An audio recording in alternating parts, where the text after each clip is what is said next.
Hello all നമ്മുടെ കേരള അലോട്ട്മെന്റിന്റെ റിസൾട്ടും കൂടി വന്നിരിക്കുകയാണ്. അപ്പോൾ ഓൾ ഇന്ത്യയുടെയും ഫസ്റ്റ് ഫേസ് വന്നു, കേരളയുടെയും ഫസ്റ്റ് ഫേസ് വന്നു. അപ്പോൾ നമ്മൾ ഇനി എന്താണ് ചെയ്യേണ്ടത്, എങ്ങനെ മുന്നോട്ട് പോകണം എന്നുള്ളതിന്റെ ഒരു ഷോർട്ട് സമ്മറിയാണ് ഇന്നത്തെ ഈ വീഡിയോയിൽ പറയാൻ ഉദ്ദേശിക്കുന്നത്. ഡോക്ടർ ആഷിഖാണ്, ഡോപ്പേന്നാണ്. അപ്പോൾ നിങ്ങൾക്ക് ഇതുപോലത്തെ അലോട്ട്മെന്റ് ഹെൽപ്പും ബാക്കി കാര്യങ്ങളുമായിട്ട് ബന്ധപ്പെട്ട് ഡിഫറന്റ് ആയിട്ടുള്ള വീഡിയോസും സാധനങ്ങളൊക്കെ ചെയ്യാറുണ്ട്. അപ്പോൾ ഇന്ന് ഞാൻ തുടക്കത്തിൽ പറയാൻ വേണ്ടി പോകുന്നത് കേരള അലോട്ട്മെന്റായിട്ട് ബന്ധപ്പെട്ട കാര്യങ്ങളായിരിക്കും. അതിനുശേഷം ഞാൻ ഓൾ ഇന്ത്യ അലോട്ട്മെന്റിൽ എന്താ ചെയ്യേണ്ടതെന്നുള്ള കാര്യങ്ങളും അതിന് അവസാനം ഞാൻ അല്ലൈഡ് അലോട്ട്മെന്റിൽ എന്താ ചെയ്യേണ്ടതെന്നുള്ള കാര്യങ്ങളും കൂടി പറയുന്നുണ്ടാവും. അപ്പോൾ കുറച്ചൊരു ലെങ്ത് ഉണ്ടാവും. ബട്ട് മുഴുവനായിട്ട് കണ്ടിരിക്കാൻ നിങ്ങൾക്ക് വേണ്ട എല്ലാ ഇൻഫർമേഷനും ഇതിനകത്ത് തന്നെ തരുന്നുണ്ടാവും എന്നുള്ള കാര്യം ആദ്യമായി പറയട്ടെ. സോ ഫസ്റ്റ് ഓഫ് ഓൾ നമുക്ക് പറയാൻ വേണ്ടി പറ്റും കേരള അലോട്ട്മെന്റിന്റെ നിങ്ങൾ വന്ന് നോക്കിക്കഴിഞ്ഞാൽ നിങ്ങളുടെ സിഇയുടെ വെബ്സൈറ്റിൽ നിങ്ങൾ ഇതുപോലെ വന്ന് നോക്കിക്കഴിഞ്ഞാൽ കൃത്യമായിട്ട് നിങ്ങൾക്ക് അതിനകത്ത് കീം 2024 കാൻഡിഡേറ്റ് പോർട്ടലിൽ നിങ്ങൾ ലോഗിൻ ചെയ്ത് നോക്കിക്കഴിഞ്ഞാൽ നിങ്ങൾക്ക് കാണാൻ വേണ്ടി പറ്റും അതിന്റെ ഡീറ്റെയിൽ ആയിട്ടുള്ള അലോട്ട്മെന്റിന്റെ ഇത് വന്നിട്ടുണ്ട്. ഫസ്റ്റ് ഫേസ് അലോട്ട്മെന്റ് ലിസ്റ്റുകൾ എന്നുള്ള ഓപ്ഷനിൽ നോക്കിക്കഴിഞ്ഞാൽ നിങ്ങൾക്ക് എന്ത് ചെയ്യാൻ വേണ്ടി പറ്റും, ഫസ്റ്റ് ഫേസ് അലോട്ട്മെന്റിന്റെ സാധനങ്ങൾ വന്നിട്ടുണ്ട്. അപ്പൊ റാങ്ക് അടിസ്ഥാനത്തിൽ ഓരോ ആളുകൾക്കും ഏത് കോളേജിലാണ് അലോട്ടഡ് ആയിട്ടുള്ളത്, അത് ഏത് സീറ്റ് ടൈപ്പ് ആണ് എന്നുള്ള കാര്യങ്ങൾ വളരെ വ്യക്തമായിട്ട് എന്ത് ചെയ്തിട്ടുണ്ട്, അതിനകത്ത് കൊടുത്തിട്ടുണ്ട് എന്നുള്ളതാണ്. ഇപ്പൊ വന്നിട്ടുള്ളത് പ്രൊവിഷണൽ റാങ്ക് ലിസ്റ്റ് ആണ് വന്നിട്ടുള്ളത്, അലോട്ട്മെന്റ് ലിസ്റ്റ് ആണ് വന്നിട്ടുള്ളത്. അപ്പോൾ നമുക്ക് അലോട്ട്മെന്റ് മെമ്മോ ഇപ്പൊ നിങ്ങൾക്ക് കിട്ടിയിട്ടുണ്ടാവില്ല. അത് ഓർത്തിട്ട് നിങ്ങൾ ആരും ടെൻഷൻ അടിക്കേണ്ട. കുറെ ആൾക്കാർ എന്നോട് ചോദിക്കുന്നതാണ്, സാർ അലോട്ട്മെന്റ് മെമ്മോ വന്നിട്ടില്ല. അലോട്ട്മെന്റ് മെമ്മോ ഒറിജിനൽ പുറത്ത് വരുമ്പോൾ 29 നാളെയാണ്. ഞാനിന്നിപ്പോ റിലീസ് ചെയ്യുന്നത് 28 ഈ വീഡിയോ റിലീസ് ചെയ്യുന്നത്. നാളെയാണ് ഒറിജിനൽ ഫസ്റ്റ് അലോട്ട്മെന്റ് വരും. അപ്പൊ പ്രൊവിഷണലും ഫസ്റ്റ് അലോട്ട്മെന്റും തമ്മിൽ ഭയങ്കര വ്യത്യാസം ഉണ്ടാവില്ല. ഓൾമോസ്റ്റ് സിമിലർ തന്നെയായിരിക്കും. ചിലപ്പോൾ കിട്ടാത്ത ചില ആളുകൾക്കും കൂടി കിട്ടാനുള്ള സാധ്യത ഉണ്ടെന്നല്ലാതെ കിട്ടിയവർക്കാർക്കും സാധാരണ പോവാറൊന്നും ഇല്ല എന്നുള്ളത്. ഇതൊരു അവരുടെ സിസ്റ്റം പ്രോപ്പർലി അല്ലേ വർക്ക് ചെയ്യുന്നതെന്ന് ടെസ്റ്റ് അടിക്കുന്ന അലോട്ട്മെന്റ് ആണ് ഈ പ്രൊവിഷണൽ സാധനം വരുന്നുണ്ടാവുക. അതാണ് ഇപ്പൊ കിട്ടുക. അപ്പൊ അത് വന്നു കഴിഞ്ഞാൽ നിങ്ങളുടെ കാൻഡിഡേറ്റ് പോർട്ടലിനകത്ത് കയറി കഴിഞ്ഞാൽ നിങ്ങൾക്ക് എന്ത് കിട്ടുന്നുണ്ടാവും, നിങ്ങളുടെ അലോട്ട്മെന്റ് മെമ്മോ ഡൗൺലോഡ് ചെയ്യാൻ വേണ്ടി പറ്റും. ഇപ്പൊ കേരള അലോട്ട്മെന്റിൽ ഇപ്പോൾ വന്നിട്ടുള്ളത് MBBSന്റെയും BDSന്റെ അലോട്ട്മെന്റ് മാത്രമാണ് വന്നിട്ടുള്ളത്. 4 കോഴ്സുകളാണ് പ്രധാനമായിട്ടുള്ളത്. Government MBBS, self financing MBBS, government BDS, self financing BDS, ഈ 4 സാധനങ്ങളാണ് വന്നിട്ടുണ്ടാവുക. അപ്പോൾ ഇതിൽ കിട്ടിക്കഴിഞ്ഞാൽ നിങ്ങൾ വെച്ചിട്ടുള്ള ഓപ്ഷൻ അനുസരിച്ചിട്ടുള്ള ഏതെങ്കിലും ഒന്നായിരിക്കും നിങ്ങൾക്ക് കിട്ടിയിട്ടുണ്ടെങ്കിൽ ഉണ്ടാവുക. കിട്ടിക്കഴിഞ്ഞു കഴിഞ്ഞാൽ നിങ്ങൾ നിർബന്ധമായിട്ടും ചെയ്യേണ്ട ഒരു കാര്യം, നിങ്ങൾക്ക് ഇനി അലോട്ട്മെന്റിൽ തുടരണോ വേണ്ടയോ എന്നുള്ള ഡിസിഷനാണ് ആദ്യം എടുക്കേണ്ടത്. അലോട്ട്മെന്റിൽ തുടരണം എന്നുണ്ടെങ്കിൽ നിങ്ങൾ എല്ലാവരും നിർബന്ധമായിട്ടും അതത് കോളേജുകളിൽ പോയിട്ട് അഡ്മിഷൻ എടുക്കേണ്ടതുണ്ട്. കേരള അലോട്ട്മെന്റിന്റെ പ്രത്യേകതയാണ്, ഫസ്റ്റ് അലോട്ട്മെന്റിൽ നമുക്ക് ഫ്രീ എക്സിറ്റ് ജോയിൻ ചെയ്യാതിരുന്നിട്ട് സെക്കൻഡ് അലോട്ട്മെന്റിൽ പോയി പങ്കെടുക്കാമെന്നോ അങ്ങനത്തെ ഓപ്ഷനുകളില്ല. ഇപ്പോൾ ഫസ്റ്റ് അലോട്ട്മെന്റിൽ തന്നെ നമുക്ക് കിട്ടുന്ന കോളേജിൽ പോയി ജോയിൻ ചെയ്തെങ്കിൽ മാത്രമാണ് നമുക്ക് സെക്കൻഡ് അലോട്ട്മെന്റിലോ തേർഡ് അലോട്ട്മെന്റിലും ഒക്കെ നമുക്ക് പങ്കെടുക്കാൻ വേണ്ടി പറ്റുള്ളൂ. ഇനി ഫസ്റ്റിൽ ജോയിൻ ചെയ്ത കോളേജ് തന്നെ നമ്മൾ നിർബന്ധമായിട്ട് പഠിക്കണം എന്നുണ്ടോ, അങ്ങനെയില്ല. ഫസ്റ്റിൽ ജോയിൻ ചെയ്ത കോളേജിൽ നമുക്ക് സെക്കൻഡ് അലോട്ട്മെന്റിൽ അപ്ഗ്രേഡേഷൻ കൊടുക്കാം, തേർഡിൽ അപ്ഗ്രേഡേഷൻ കൊടുക്കാം. അപ്പോൾ മൂന്നാമത്തെ അലോട്ട്മെന്റ് വരെ അപ്ഗ്രേഡ് ചെയ്യാനുള്ള ഒരു ഓപ്ഷൻ നമുക്ക് അവൈലബിൾ ആണ്. പക്ഷേ നിങ്ങൾക്ക് സെക്കൻഡിലും തേർഡിലൊക്കെ നിങ്ങളെ പരിഗണിക്കണം, അല്ലെങ്കിൽ നിങ്ങൾക്ക് സീറ്റ് വേണമെന്നുണ്ടെങ്കിൽ നിങ്ങൾ പോയി ജോയിൻ ചെയ്യണം. എന്നത്തേക്കാണ് നമ്മൾ പോയി ജോയിൻ ചെയ്യേണ്ടത്, അതിന്റെ നോട്ടിഫിക്കേഷൻ നിങ്ങൾ ഇവിടെ കണ്ടിട്ടുണ്ടാവും. ഇതിന്റെ തന്നെ കീം 2024 പേരിൽ കാൻഡിഡേറ്റ് പോർട്ടലിൽ തന്നെ കയറി കഴിഞ്ഞാൽ നോട്ടിഫിക്കേഷൻസിന്റെ ഒരു പേജ് ഇങ്ങനെ വരുന്നുണ്ട്. ഇതിനകത്ത് കഴിഞ്ഞ പ്രാവശ്യം വന്ന ഈ രണ്ടാമത്തെ പേജിലാണ് ഉള്ളത്. MBBS ബിഡിന്റെ ഓപ്ഷൻ ഇൻവൈറ്റഡ് എന്ന് പറഞ്ഞിട്ട് ഈ ഒരു സാധനം ഉണ്ട്. ഇത് എടുത്ത് നോക്കി കഴിഞ്ഞാൽ നിങ്ങൾക്ക് വളരെ വൃത്തിയായിട്ട് തന്നെ നോട്ടിഫിക്കേഷൻ കൊടുത്തിട്ടുണ്ട്. ഇപ്പൊ നമുക്കറിയാം 29 അതായത് ഫസ്റ്റ് ഫേസ് അലോട്ട്മെന്റ് വരുന്നത് 29 നിങ്ങൾക്ക് കാണാമല്ലോ അല്ലെ. 29 ഞാൻ ഈ സൂം ചെയ്യുന്ന സാധനം you can see that thing. 29 നാളത്തെ ഡേറ്റിലാണ്. ഞാനിന്ന് 28 ഇടുന്നതുകൊണ്ട് നാളെ പറയുന്നത് 29 ഫസ്റ്റ് ഫേസിന്റെ ഫൈനൽ അലോട്ട്മെന്റ് വരും. അതിനുശേഷം നമുക്ക് 30 മുതൽ നിങ്ങൾ വളരെ വളരെ ശ്രദ്ധിച്ച് മനസ്സിലാക്കേണ്ട സാധനമാണ്. 30 മുതൽ 5 വരെ, 5 എന്ന് പറഞ്ഞാൽ അടുത്ത വ്യാഴാഴ്ചയാണ് വരുന്നത്. ആ സമയം വരെ ഉള്ള സമയത്തിനുള്ളിൽ നമ്മൾ എന്ത് ചെയ്യണം, പോയിട്ട് നിർബന്ധമായിട്ടും ജോയിൻ ചെയ്യണം. എങ്ങനെയാണ് നമ്മൾ ജോയിൻ ചെയ്യുക? ജോയിൻ ചെയ്യാൻ വേണ്ടിയിട്ട് നിങ്ങളെ സ്ക്രീൻ കണ്ടിട്ടില്ല അല്ലെ ഇതുവരെ, സോറി കേട്ടോ. സോ 30 വൈകുന്നേരം 5 മണി വരെയുള്ള വൈകുന്നേരം 4 മണി വരെയുള്ള സമയത്തിനുള്ളിൽ നമ്മൾ ജോയിൻ ചെയ്യണം. ജോയിൻ ചെയ്യേണ്ടത് എങ്ങനെയാണ്? ജോയിൻ ചെയ്യേണ്ടത് നമ്മൾ അലോട്ട് ചെയ്ത MBBS BDS കോളേജിൽ പോയിട്ട് ഫുൾ ഫീസ് അടച്ചിട്ട് ജോയിൻ ചെയ്യണം. വളരെ പ്രധാനപ്പെട്ട പോയിന്റ് ആണ് കേട്ടോ. എന്ന് പറഞ്ഞു കഴിഞ്ഞാൽ ഇപ്പോൾ അഥവാ നിങ്ങൾക്ക് കിട്ടിയത് ഒരു സെൽഫ് ഫിനാൻസിങ് MBBS കോളേജിലാണ് ഇപ്പൊ കിട്ടിയിട്ടുള്ളത്. ഫ്യൂച്ചറിൽ നിങ്ങൾക്ക് ചിലപ്പോൾ ഗവൺമെന്റിലേക്ക് മാറി കിട്ടിയേക്കാം. പക്ഷെ എന്നിരുന്നാൽ പോലും നിങ്ങൾ അവിടെ പോയിട്ട് സെൽഫ് ഫിനാൻസിങ് MBBSന് വേണ്ടിയിട്ടുള്ള ഫീസ് ഇപ്പോൾ ഒരു 7.25 ലക്ഷം രൂപ, 8 ലക്ഷം രൂപയാണ്. ആ ഫീസ് മുഴുവനായിട്ട് അടച്ചിട്ട് വേണം നിങ്ങൾ ജോയിൻ ചെയ്യാൻ. ഫീസ് അടയ്ക്കാതെ നിങ്ങൾക്ക് ജോയിൻ ചെയ്യാൻ വേണ്ടി പറ്റുമോ? നിങ്ങൾ ജോയിൻ ചെയ്തിട്ട് ഫീസ് ഞാൻ പിന്നെ അടയ്ക്കാൻ വേണ്ടി പറ്റും എന്ന് പറയാൻ പറ്റുമോ? അതൊന്നും പറ്റില്ല. നിങ്ങൾ ഓൺലൈൻ വഴി അല്ലെങ്കിൽ ഹെഡ് പോസ്റ്റ് ഓഫീസുകൾ വഴിയിട്ട് ഫീസ് അടച്ചെങ്കിൽ മാത്രമാണ് നിങ്ങൾക്ക് ആ സീറ്റ് കൺഫേം ആയിട്ട് കിട്ടുള്ളൂ. വളരെ ഇമ്പോർട്ടൻ്റ് ആണ്. അപ്പോൾ 30 ഇപ്പോൾ ആരെങ്കിലുമൊക്കെ മോള് അല്ലെങ്കിൽ മോൻ MBBSന് ജോയിൻ ചെയ്യുന്നുണ്ട് സെൽഫ് ഫിനാൻസിംഗിൽ, ഫീസ് ഞാൻ ഉണ്ടാക്കാം എന്നുള്ള രൂപത്തിലിരിക്കുന്നുണ്ടെങ്കിൽ അതിനുള്ള സമയമായി. നിങ്ങൾക്ക് അടുത്ത 5 ഉള്ളിൽ നിങ്ങൾ ഫീ പേ ചെയ്യണം. ദെൻ ഓൺലി നിങ്ങളുടെ അഡ്മിഷൻസ് കൺഫേം ആവുള്ളൂ എന്നുള്ള കാര്യം ഞാൻ ഓർമ്മിപ്പിക്കുക. ഗവൺമെന്റിലാണെങ്കിൽ നിങ്ങൾക്ക് അതിന്റെ ഫീസ് വന്നിട്ടുണ്ട്, 25,000 രൂപയുടെ അടുത്താണ് ഫീസ് വരുന്നുണ്ടാവുക. ആ ഫീസ് നമ്മൾ റെമിറ്റ് ചെയ്തിട്ടുണ്ടെങ്കിൽ മാത്രമേ നമ്മുടെ അഡ്മിഷൻസ് കൺഫേം ആവുള്ളൂ. അപ്പോൾ ഗവൺമെന്റിലാണെങ്കിലും സെൽഫ് ഫിനാൻസിങ്ങിലാണെങ്കിലും എത്രയാണോ അക്കാഡമിക് ഫീസ് പറഞ്ഞിട്ടുള്ളത് ആ ഫീസ് അടച്ച് ജോയിൻ ചെയ്യണം. ജോയിൻ ചെയ്യുന്ന സമയത്ത് നിങ്ങൾക്ക് വേണമെങ്കിൽ ആ കോളേജിൽ തന്നെ ജോയിൻ ചെയ്യാം, അല്ലെങ്കിൽ അടുത്ത കോളേജുകളിലേക്ക് അപ്ഗ്രേഡേഷൻ കൊടുക്കാം. അപ്ഗ്രേഡേഷൻ കൊടുക്കുന്നത് കോളേജ് വഴിയിട്ടല്ല, അടുത്ത അലോട്ട്മെന്റ് സമയത്ത് വന്നിട്ട് നമ്മളൊരു കൺഫർമേഷൻ കൊടുക്കുകയാണ് ചെയ്യേണ്ടത്. ഈ ഓപ്ഷനിലേക്കൊക്കെ അപ്ഗ്രേഡ് ഒരു കൺഫേം ഒരു ബട്ടൺ ഞെക്കാനുണ്ട്, ആ സമയത്തേക്ക് പറഞ്ഞു തരാം. പക്ഷെ ഇപ്പൊ നിങ്ങൾ മനസ്സിലാക്കേണ്ട കാര്യം, നിങ്ങൾ അടുത്ത അലോട്ട്മെന്റിലേക്ക് പങ്കെടുക്കണം എന്നുണ്ടെങ്കിൽ ഇപ്പൊ ജോയിൻ ചെയ്യണം. ജോയിൻ ചെയ്യേണ്ടത് എങ്ങനെയാണ്, മുഴുവൻ ഫീസും അടച്ചിട്ടാണെന്നുള്ളതാണ് വളരെ വ്യക്തമായിട്ട് നമ്മുടെ നോട്ടിഫിക്കേഷനിൽ പറഞ്ഞിട്ടുള്ള കാര്യമാണ്. അപ്പോൾ അതെന്താണ് നിങ്ങൾ കൃത്യമായിട്ട് നിങ്ങളുടെ മനസ്സിലേക്ക് ഉണ്ടാവണം എന്നുള്ളതാണ്. അപ്പോൾ കേരള അലോട്ട്മെന്റിന്റെ പോസിബിലിറ്റീസ് ഇപ്പോൾ ഈ ഒരു അലോട്ട്മെന്റിൽ കിട്ടിയിട്ടുള്ള ആൾക്കാർ നമുക്ക് കാണാൻ വേണ്ടി പറ്റും. നിങ്ങളുടെ അലോട്ട്മെന്റിന്റെ ലിസ്റ്റ് എന്ന് പറഞ്ഞു കഴിഞ്ഞാൽ ഇത്തരത്തിലാണ് വന്നിട്ടുള്ളത്. വലിയ ഒരു അലോട്ട്മെന്റ് ലിസ്റ്റാണ്, 191 പേജുള്ള അലോട്ട്മെന്റ് ലിസ്റ്റാണ്. ഓരോ കാറ്റഗറിയിലും എവിടം വരെയൊക്കെ പോയിട്ടുണ്ട്, അതിന്റെ ഒരു ഫൈനൽ അപ്ഗ്രേഡേഷൻ സാധനങ്ങൾ ചെയ്തു തരാൻ വേണ്ടി പറ്റും നിങ്ങൾക്ക്. ഇപ്പോൾ ഓരോ റാങ്കിനും എത്രയൊക്കെ വന്നിട്ടുണ്ട്, എവിടെയാണ് വന്നിട്ടുള്ളത്, ഏത് കാറ്റഗറി അനുസരിച്ചിട്ടാണ് എന്നുള്ള കാര്യങ്ങളൊക്കെ ഉണ്ട്. അപ്പോൾ ഓൾമോസ്റ്റ് എല്ലാ കുട്ടികൾക്കും ഉള്ള ഒരു അലോട്ട്മെന്റിന്റെ നടപടികൾ കഴിഞ്ഞിട്ടുണ്ട്. പക്ഷേ ഇവിടെ ഓൾ ഇന്ത്യ അലോട്ട്മെന്റും നമ്മുടെ കേരള അലോട്ട്മെന്റും തമ്മിൽ ഒരു ഓവർലാപ്പിംഗ് വരുന്നുണ്ട്. എന്ന് പറഞ്ഞു കഴിഞ്ഞാൽ നമ്മൾ ഈ അലോട്ട്മെന്റ് ലിസ്റ്റിൽ ഞാൻ ഏറ്റവും ആദ്യം ശ്രദ്ധിച്ചത് ഓൾ ഇന്ത്യ റാങ്ക് 1 കിട്ടിയ കുട്ടി, മലയാളിയായിട്ടുള്ള ഓൾ ഇന്ത്യ റാങ്ക് 1 കിട്ടിയ, കേരള റാങ്ക് 1 കിട്ടിയ കുട്ടിക്ക് ഓൾ ഇന്ത്യയിലും അലോട്ട്മെന്റ് ഉണ്ട്, കേരളത്തിൽ അലോട്ട്മെന്റ് ഉണ്ട്. കേരളത്തിൽ ഈ കുട്ടി കോഴിക്കോട് മെഡിക്കൽ കോളേജാണ് ചൂസ് ചെയ്തിട്ടുള്ളത്. ഓൾ ഇന്ത്യയിൽ ആ കുട്ടിക്ക് ഡൽഹി എയിംസ് കിട്ടിയിട്ടുണ്ട്. അപ്പോൾ ആ കുട്ടി ഒബ്വിയസ്ലി, അത് കുട്ടിയുടെ പേഴ്സണൽ തീരുമാനമാണ്. ഒബ്വിയസ്ലി ഐ തിങ്ക് ആ കുട്ടി will be going to Delhi AIIMS.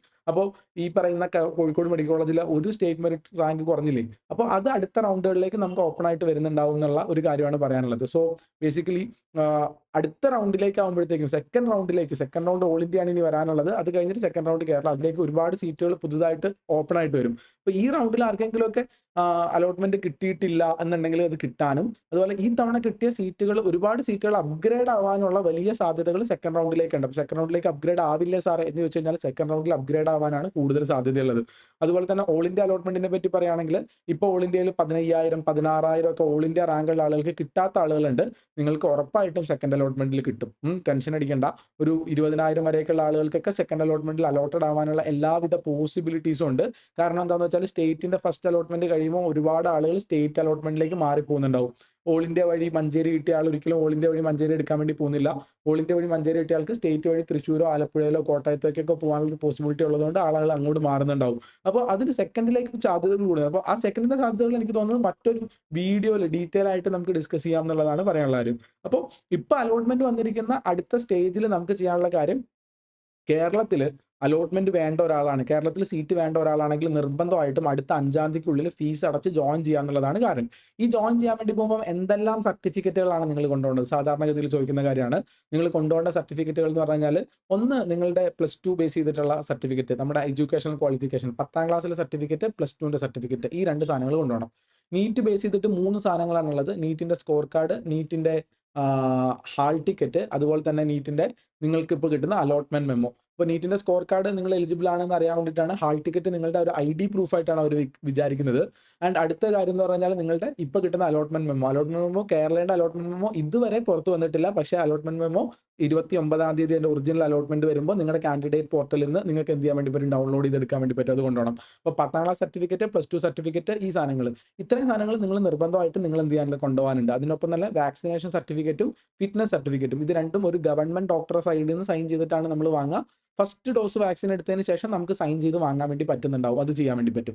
പിന്നീട് നമ്മൾ കൊണ്ടുപോകേണ്ടത് നമ്മുടെ കാറ്റഗറി അനുസരിച്ചിട്ടുള്ള സാധനങ്ങളാണ്. ഇപ്പൊ നിങ്ങൾ നോക്കുകയാണെങ്കിൽ നിങ്ങൾക്ക് അലോട്ട്മെന്റ് കിട്ടിയത്, ഇപ്പോൾ ഉദാഹരണത്തിന് നിങ്ങൾക്ക് ഇവിടെ നോക്കാൻ വേണ്ടി പറ്റും, ഡിഫറെന്റ് കാറ്റഗറി ഉണ്ട്. ഇപ്പോൾ SC കാറ്റഗറി ഇവിടെ നമുക്ക് കാണാൻ വേണ്ടി പറ്റും. ഒരു കുട്ടിക്ക് അഡ്മിഷൻ കൊടുത്തിട്ടുള്ളത് SC കാറ്റഗറിയിലാണെന്ന് വിചാരിക്കുക. അങ്ങനെയാണെങ്കിൽ ആ കാറ്റഗറി തെളിയിക്കാൻ വേണ്ടിയിട്ട്, ഞാൻ SC ആണ് എന്ന് തെളിയിക്കാൻ വേണ്ടിയിട്ടുള്ള സാധനങ്ങൾ ഇപ്പം ഉണ്ടോ, സ്റ്റേറ്റ് മെറിറ്റിൽ EZ MM അഡ്മിഷൻ കിട്ടിയ കുട്ടിയുണ്ട്, SM MM അഡ്മിഷൻ കിട്ടിയ കുട്ടിയുണ്ട്. അപ്പോൾ നമ്മൾ ഏത് കാറ്റഗറിയിലാണോ ഉള്ളത് ആ കാറ്റഗറി തെളിയിക്കാൻ വേണ്ടിയിട്ട്, നമ്മുടെ സീറ്റ് ടൈപ്പ് എന്ന് പറയുന്നിട്ടുള്ള ഈ ഒരു കോളത്തിനകത്ത് കൊടുത്തിട്ടുള്ളതാണ് കാറ്റഗറി.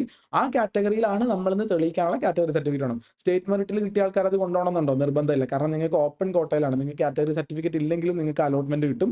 പക്ഷേ നിങ്ങളൊരു സ്പെഷ്യൽ കാറ്റഗറിയിലാണെങ്കിൽ നിർബന്ധമായിട്ട് നിങ്ങളെ കാറ്റഗറി സർട്ടിഫിക്കറ്റ് കൊണ്ടുപോകേണ്ടതുണ്ട്. അപ്പോൾ ആളുകൾ ചോദിക്കുന്ന കാര്യമുണ്ട്, സാറേ ഞാനിത് ആപ്ലിക്കേഷൻ സമയത്ത് ഞാൻ ഈ സർട്ടിഫിക്കറ്റ് വെക്കുമ്പോൾ ഇതിന് വാലിഡിറ്റി ഉണ്ടായിരുന്നു, ഇപ്പോൾ വാലിഡിറ്റി തീർന്നു. അതായത് നമ്മൾ ആപ്ലിക്കേഷൻ വെച്ചത് ഫെബ്രുവരി മാർച്ച് സമയത്താണ്. ആ സമയത്ത് വാലിഡിറ്റി വാലിഡിറ്റി ഉള്ള സർട്ടിഫിക്കറ്റ് ആയിരുന്നു. ഇപ്പോൾ അത് വന്ന് സെപ്റ്റംബർ ആയിട്ടുണ്ട്, അല്ലെങ്കിൽ ഓഗസ്റ്റ് തീർന്നിട്ടുണ്ട്. ഇപ്പോഴത്തേക്കും വാലിഡിറ്റി കഴിഞ്ഞു.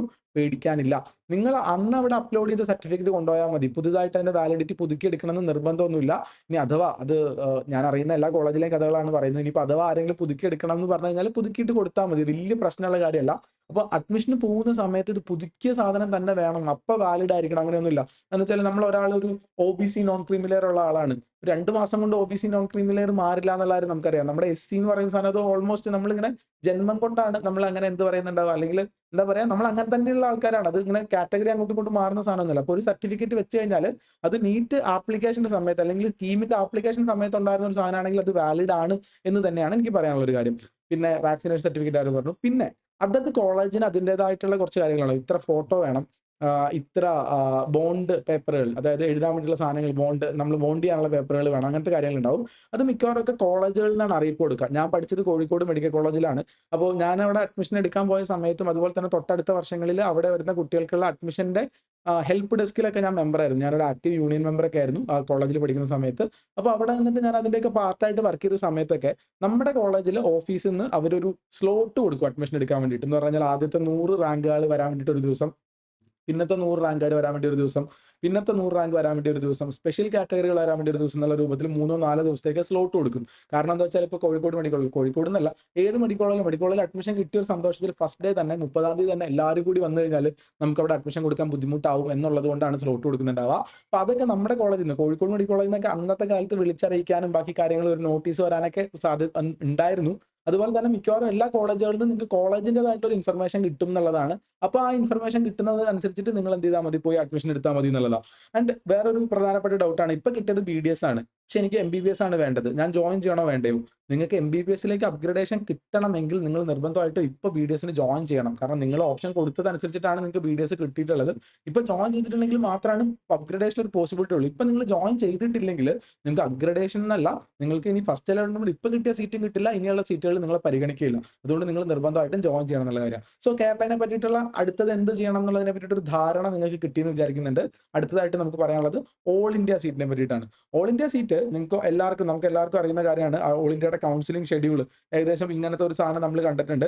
ഇപ്പോൾ നടക്കേണ്ടതെന്ന് വെച്ചാൽ റിപ്പോർട്ടിംഗ് ടൈമാണ് 24-ാം തീയതി, ഓഗസ്റ്റ് മുതൽ 29-ാം തീയതി, നാളെ വരെയാണ് റിപ്പോർട്ടിംഗ് ടൈം ഉള്ളത്. നാളെ വരെ നമുക്ക് അതത് എടുത്ത കോളേജുകളിൽ വേണമെങ്കിൽ പോയി അഡ്മിഷൻ എടുക്കാം. ഇനി അവിടെ അഡ്മിഷൻ എടുക്കണം എന്ന് നിർബന്ധമുണ്ട്. അപ്പോൾ ഞാൻ കേരളത്തിൽ പറഞ്ഞു, ഫസ്റ്റ് അലോട്ട്മെന്റിൽ കിട്ടിയ സാധനത്തിൽ അഡ്മിഷൻ എടുക്കൽ നിർബന്ധമുണ്ട്, എങ്കിൽ മാത്രമേ സെക്കൻഡിലും തേർഡിലും നമ്മളെ പരിഗണിക്കുള്ളൂന്നുണ്ട്. ഓൾ ഇന്ത്യയിൽ അങ്ങനെ നിർബന്ധമുണ്ടോ? ഓൾ ഇന്ത്യയിൽ നിർബന്ധമില്ല. ഓൾ ഇന്ത്യയിൽ നമുക്ക് വേണമെങ്കിൽ മാത്രം പോയിട്ട് അഡ്മിഷൻ എടുത്താൽ മതി. ഇപ്പോൾ കിട്ടിയ കോളേജ് നമുക്ക് താല്പര്യമേ ഇല്ല എന്ന് വിചാരിച്ചോ, നിങ്ങൾക്ക് ഫ്രീ ആയിട്ട് എക്സിറ്റ് അടിക്കാം. നിങ്ങൾ പുതുതായിട്ട് പൈസ അടയ്ക്കോ വേറെ കാര്യങ്ങളോ ചെയ്യേണ്ട. സെക്കൻഡ് അലോട്ട്മെന്റിൽ നമുക്ക് വീണ്ടും കാര്യങ്ങൾ ചെയ്യാൻ വേണ്ടി പറ്റും. ഇനി അടുത്ത 30-31 ദിവസങ്ങളിൽ അതിന്റെ ഇൻസ്റ്റിറ്റ്യൂഷൻസ് അതിന്റെ റിപ്പോർട്ടുകളൊക്കെ അറിയിച്ചു കഴിഞ്ഞാൽ സെക്കൻഡ് അലോട്ട്മെന്റിന്റെ ഡീറ്റെയിൽസ് വരുന്നത്, അതിന്റെ സീറ്റ് മെട്രിക്സ് വരുന്നത് 4-ാം തീയതിയാണ് കാണാൻ വേണ്ടി പറ്റും. 4-ാം തീയതി നിങ്ങൾക്ക് എന്ത് ചെയ്യാൻ വേണ്ടി പറ്റും, അതിന്റെ സീറ്റ് മെട്രിക്സ് വരുന്നുണ്ടാവും. ആൻഡ് അടുത്ത ഓപ്ഷൻ രജിസ്ട്രേഷൻ സ്റ്റാർട്ട് ചെയ്യുന്നത് എല്ലാവരും സ്റ്റാർട്ട് ചെയ്യണം, എല്ലാവരും ചെയ്യണം. സെപ്റ്റംബർ 5-ാം തീയതി മുതൽ സെപ്റ്റംബർ 10-ാം തീയതി വരെ സമയമുണ്ട് നിങ്ങൾക്ക് ഓപ്ഷൻ രജിസ്റ്റർ ചെയ്യാൻ വേണ്ടിയിട്ട്. സെപ്റ്റംബർ 10-ാം തീയതി വരെ നിങ്ങൾക്ക് എന്തുണ്ട്, സമയമുണ്ട് എന്നുള്ള കാര്യമാണ് പറയാനുള്ള കാര്യം. അപ്പോൾ ഈ സെപ്റ്റംബർ 10 ആകുമ്പോഴത്തേക്ക് നമുക്ക് എന്ത് ചെയ്താൽ മതി, നമുക്ക് ഇതിന്റെ ഓപ്ഷൻ രജിസ്റ്റർ ചെയ്താൽ മതി. ഇപ്പോൾ കുറെ ആളുകളുണ്ട്, എസ്പെഷ്യലി കേരള ഫസ്റ്റ് കഴിഞ്ഞ് കഴിഞ്ഞാൽ ഇപ്പോൾ ഒരു ഓൾ ഇന്ത്യ റാങ്ക് 12,000 ഉള്ള കുട്ടി, 13,000 കുട്ടികൾ, 14,000 ഉള്ള കുട്ടികളൊക്കെ ഉണ്ട്. 12,000 എന്നൊക്കെ പറയുമ്പോൾ തന്നെ കേരള റാങ്ക് 1000ന്റെ പുറത്തേക്ക് പോയി. ജനറൽ കാറ്റഗറി ഒക്കെ ആണെങ്കിൽ സീറ്റ് കിട്ടത്തില്ല. 13, 14, 15 ഒക്കെ ഉള്ള പല കുട്ടികൾക്കും എന്ത് കിട്ടിയിട്ടില്ല, അഡ്മിഷൻ കിട്ടിയിട്ടില്ല. അപ്പോൾ അവർക്കൊക്കെ പേടിയുണ്ട്, ഞങ്ങൾ ഇനി തെലങ്കാന വെക്കണോ, നോർത്ത് ഇന്ത്യ വെക്കണോ, വേണ്ട. ഇതൊക്കെ മാർക്ക് അടിസ്ഥാനത്തിലുള്ള സെപ്പറേറ്റ് വീഡിയോ ഞാൻ ചെയ്യാം. നിങ്ങൾ ചാനലും സബ്സ്ക്രൈബ് ചെയ്തിട്ട് ബെല്ലൈക്കൺ അമർത്തി വെച്ചാൽ നിങ്ങൾക്ക് വീഡിയോ കിട്ടുന്നുണ്ടാവും. പക്ഷേ ഇവിടെ നിങ്ങൾ മനസ്സിലാക്കേണ്ട കാര്യം എന്ന് വെച്ചാൽ നിങ്ങൾക്ക് അടുത്ത അലോട്ട്മെന്റിൽ ഒരു 19,000 വരെയൊക്കെയുള്ള ആളുകൾക്ക് തമിഴ്നാട്ടിലൊക്കെ തന്നെ കിട്ടാനുള്ള സാധ്യതയുണ്ട്. 18-19,000 വരെയുള്ള ആളുകൾക്ക് തമിഴ്നാടൊക്കെ തന്നെ കിട്ടാനുള്ള സാധ്യതകളുണ്ട്. നമുക്കത് വിശദമായിട്ട് വേറൊരു വീഡിയോയിൽ വിശകലനം ചെയ്യാമെന്നുള്ളതാണ്. അപ്പോൾ നിങ്ങൾക്ക് എന്തായാലും കിട്ടും. കാരണം വെച്ചാൽ സ്റ്റേറ്റിൽ കിട്ടാനുള്ള കുറേ ആൾക്കാർ സ്റ്റേറ്റിൽ അഡ്മിഷൻ എടുത്തിട്ട് ഓൾ ഇന്ത്യയിൽ കുറച്ച് സീറ്റുകൾ ബാക്കി വരുമ്പോൾ നമുക്ക് ആ സാധനങ്ങൾ കിട്ടി വരുന്നുണ്ടാവും എന്നുള്ളതാണ് പറയാനുള്ളൊരു കാര്യം. അപ്പോൾ ഓൾ ഇന്ത്യയിൽ ഇപ്പോൾ പോയി ജോയിൻ ചെയ്യണം നിർബന്ധമുണ്ടോ? ഇപ്പോൾ പോയി ജോയിൻ ചെയ്യണം നിർബന്ധം. ജോയിൻ ചെയ്തു എന്ന് ഓർത്ത് കുഴപ്പമുണ്ടോ? കുഴപ്പമില്ല. നിങ്ങൾക്ക് അടുത്ത റൗണ്ടിൽ അപ്ഗ്രഡേഷൻ കൊടുത്ത് പോകാൻ വേണ്ടി പറ്റും. അടുത്തത് ബാക്കി സെക്കൻഡ് അലോട്ട്മെന്റിലേക്കാണ് പോകുന്നുണ്ടാവുക. ഇനി മൂന്നാമത് ഞാൻ പറയാമെന്ന് പറഞ്ഞിരുന്ന ടോപ്പിക് എന്താ വെച്ചാൽ അല്ലൈഡ് അലോട്ട്മെന്റ് ആണ്. ഇപ്പോൾ ഹോമിയോപ്പതി, വെറ്റിനറി, ആയുർവേദ, അഗ്രികൾച്ചർ പോലെയുള്ള മറ്റ് കോഴ്സുകളുടെ അലോട്ട്മെന്റ് ഇതുവരെ തുടങ്ങിയിട്ടില്ല. അത് യൂഷ്വലി തുടങ്ങുക കേരളത്തിന്റെ ഇപ്പോൾ വന്നത് കേരളത്തിന്റെ ഫസ്റ്റ് അലോട്ട്മെന്റ് റിസൾട്ട് ആണല്ലോ.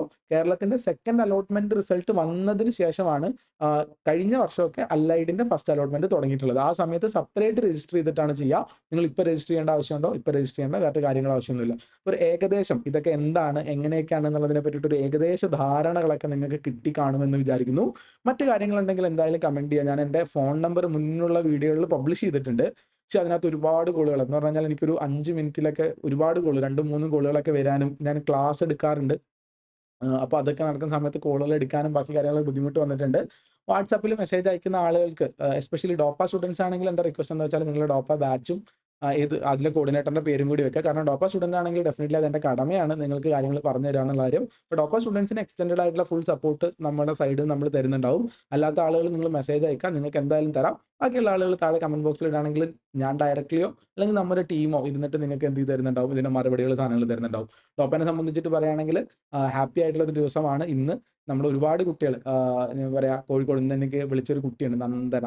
നന്ദനയുടെ ഞാനൊരു വീഡിയോ ചെയ്യുന്നുണ്ട്. അവള് ഒരു വലിയ ഫൈറ്ററാണ്. അവൾ ഇന്ന് രാവിലെ എന്നെ വിളിച്ചിരുന്നു, സാർ കോഴിക്കോട് മെഡിക്കൽ കോളേജിൽ അഡ്മിഷൻ കിട്ടി എന്ന് പറഞ്ഞിട്ട്. അതൊരു ഭയങ്കര സന്തോഷമുള്ള ഒരു കാര്യമാണ്. അതുപോലെ തന്നെ പലരും ജിപ്മറിൽ അഡ്മിഷൻ എടുക്കാൻ വേണ്ടി പോയിട്ടുണ്ട് കുട്ടികൾ. കോഴിക്കോട് നിന്ന്, തിരുവനന്തപുരത്ത് നിന്ന്, കൊല്ലത്ത് നിന്ന്, പാലക്കാട് നിന്ന്, ഇടുക്കിയിൽ നിന്ന്, എല്ലാ കോളേജിൽ നിന്നും ഒരുപാട് ഹാപ്പി ആയിട്ടുള്ള കോളുകൾ കിട്ടിയ ദിവസമാണ്. So happy, so satisfied. നമ്മുടെ എല്ലാ ബാച്ചുകളും തുടങ്ങി എല്ലാം സക്സസ്ഫുൾ ആയിട്ട് മുന്നോട്ട് പോയിക്കൊണ്ടിരിക്കുകയാണ്. മുന്നുള്ള വീഡിയോകളും പറഞ്ഞിട്ടുണ്ട്, വളരെ കുറഞ്ഞ സീറ്റുകൾ അവിടെ ഇവിടെയൊക്കെ കുട്ടികൾ വെക്കേറ്റ് ചെയ്ത് പോയതുമായിട്ട് ബന്ധപ്പെട്ട് ബാക്കിയുണ്ട്. താല്പര്യമുള്ള ആളുകളുണ്ടെങ്കിൽ എസ്പെഷ്യലി നിങ്ങളൊരു 600ന് മുകളിലേക്കൊക്കെ സ്കോർ ചെയ്ത് പഠിക്കാൻ ആഗ്രഹിക്കുന്ന ആളാണെങ്കിൽ കണക്ട് ചെയ്യുക. നമ്മൾ എന്തായാലും നിങ്ങളെ പരിഗണിക്കുന്നുണ്ടാവും. Thank you so much for watching. അടുത്ത വീഡിയോക്ക് വേണ്ടിയിട്ട് വെയിറ്റ് ചെയ്യുക. അടുത്ത വീഡിയോയിൽ നമ്മൾ അല്ലൈഡിനെ പറ്റിയിട്ട് അല്ലെങ്കിൽ ഓൾ ഇന്ത്യനെ പറ്റിയിട്ടൊക്കെ വിശദമായിട്ടുള്ള അവലോകനങ്ങളും കാര്യങ്ങളും നമുക്ക് ചെയ്യാൻ വേണ്ടി പറ്റും. Thank you so much. Bye. അടുത്ത വീഡിയോയിൽ കാണാം.